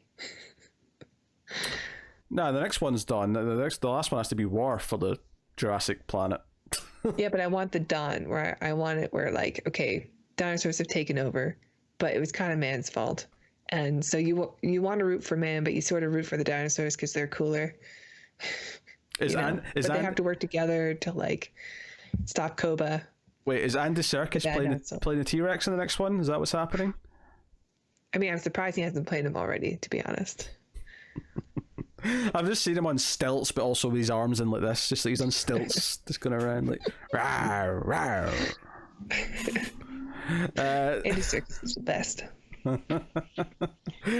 Oh man, yes, Jurassic World is a fun time. It's not perfect. There's definitely some kind of cynical. You can see the Matrix Code a little bit if you're paying attention to it, in terms of like, oh, we're trying to like sort of just have the right amount of nostalgia to like harken back to all these things, and it does go a bit too far sometimes. But some of the other parts work really well. The T-Rex is just mwah. Like as far as comebacks go, that is a beautiful moment. So the best. Yeah. I'll give it all the points. That moment works for me a lot, as does that entire final fight with the raptor. Because I think they made me care and root for a raptor, which, given the raptors in the previous movies, is a goddamn accomplishment. Yeah, the raptors are terrifying in the first movie. Yeah. So because they're the smart ones. That's where I'd give it points for. Not perfect, but hey. We'll get into the mixed bag that is Fallen Kingdom. That's what the consensus is anyway. We'll see how we feel when we watch it. But I think it's a mixed bag for myself. Don't reveal that now. Make them come back. I don't know. I can't remember really. Yeah, I've only seen the next one once. I saw it once in theaters, so this will be my second watch when we do the next one. Yeah, I know. I like the dinosaur, the raptor, the Indoraptor. Is that what it's called? I can't remember. Yeah, sounds right. Yeah, he's mean. or she. She's a full metal bitch. Oh, I just remembered. I'd completely forgotten this, but the next one actually gives us like another Hammond. It's like Hammond's brother. You're right. We get like a second Hammond. Is that from Cochrane? Yeah, with yeah. I can't remember his real name, but yeah, him. Yeah, it turns out Hammond had a partner. I remember laughing my ass off when that, not out loud, but I remember like when in the theater and they got to this new Hammond who's walking around as an old man. And I'm like, oh great, they actually brought a new, they got a new Hammond because they wanted a Hammond this time. Hey, if you're gonna get one, get James Cromwell. Yeah, that was his name. There you go. So, but anyway, more on that next time. Royalty, of course, I know his name. All right, that is Jurassic World. We will rate the film as we are wont to do here. Tara, what are you giving Jurassic World out of 10? I think this is probably the best sequel. I really don't have that many problems with it. If you just accept the movie for what it is, which is a B monster movie, it's it delivers, and I think it's fun. I think it sets up cool ideas for sequels of more dinosaur kills, which is the one thing we want to see. Even PG-13, they make it work. I think it's a fun ride. Not a great movie. They can't all be Jurassic Park, and I don't expect any of them will ever be Jurassic Park, but that's okay. I still think it's fun. I think it's worth watching. I'm going to give it an 8. I think it's an 8. Okay, I think I gave it an 8 when I first saw it. I think I've went down a little bit since then. I think the ooh and the ah, to quote Jeff Goldblum from the first movie, like that really took over me because of just how good how much I enjoyed that third act. I think as it is, I'll probably knock it down to a 7 and say it's a really solid 7. It's a really solid, fun B monster movie. Some issues, sure, but ultimately it gives me a lot of what I want from it. And we'll see how we feel about Fallen Kingdom, which I've only seen the one, so I'm actually genuinely curious to see how I feel about it next time. I only saw it once too, so. Now I'll be curious, and that'll be us wrapping up another franchise, and we will get on to another one. We actually have plans to quickly do another franchise, like very rapidly, soon. So after we do that one, we'll start another longer one, and we'll start chipping away at some other big franchise. Maybe RoboCop. Yeah. Maybe Planet of the Apes. Ooh. We did a vote for the last one. Maybe this one we'll just decide what we want to do. Probably do a vote again. There's so many good franchises. Yeah, but I mean, would you want to avoid the 3 losers of the last one? Because we'd have to make it an interesting vote. Oh. So that would write off RoboCop, Jurassic, obviously Jurassic Park, but it would write off RoboCop, Star Wars, and Planet of the Apes. Well, did we do Planet of the Apes in the last vote? I don't know if we did. I can't remember. That one or The Matrix? I don't think it was The Matrix. I think it was that. I mean, obviously we'll be definitely doing the Matrix movies in the next year or so because they're doing a new Matrix movie. So. Oh, okay. Maybe that would be a good one to start. We'll see. Yeah, maybe a little bit too early for that though. But hey, that is our discussion on Jurassic World. Of course, you can let us know what you think of the movie in the comments below. You can like and subscribe, all that stuff. Get us on the Twitters at the Ace Podcast and at mailed_fuzz. If you want to support the show, you can rate the podcast on Apple Podcasts, give us 5 stars and a review. More people will find us that way. You can, of course, go to patreon.com/mailfuzztv as we mentioned earlier and get some bonuses for your troubles. Otherwise, that is us. Check out Screams After Midnight, the horror movie podcast that I do with Tim. It's kind of like this one, but it's horror movies and it's Tim instead of Tara, and it's that's too bad. Yes, but it's just fun. We do some silly movies on there too. In fact, we mentioned Friday the 13th a few times in this review. Me and Tim have now reviewed 10 of those movies. We've only got a couple left. So we've been working through that franchise for over 2 years now, but we're almost done. So go check out that if you want to. So that is us. So Tara, do you want to recommend anything as well that we do? Well, it's probably too late to recommend Picard. Yes. So I will recommend that people check out the live streams that you do. There's every now and then, I don't know, 2 to 7 times a week, Peter will do a live stream with the audience where you can interact with him directly, ask questions. And if you ring the bell thing, the icon, you'll know exactly when he goes live. And there's a really fun community, so go check it out. It's never been 7 in 1 week. That is a complete exaggeration. I don't know. I get notifications all the time. It's like a couple a week. That's all. All right. But yes, you can, of course, go do that. And in this trying time when everyone's quarantined, try to avoid touching others. Just touch yourself instead. We're okay. No, I thought of a joke about the outbreak, and I thought I'm going to make my joke. Oh, yeah. Well, Yeah. It was good. Don't pay me. Thank you once again for watching or listening. We always appreciate it. Keep watching sci-fi movies, guys, and computer. That's salsa. Rar.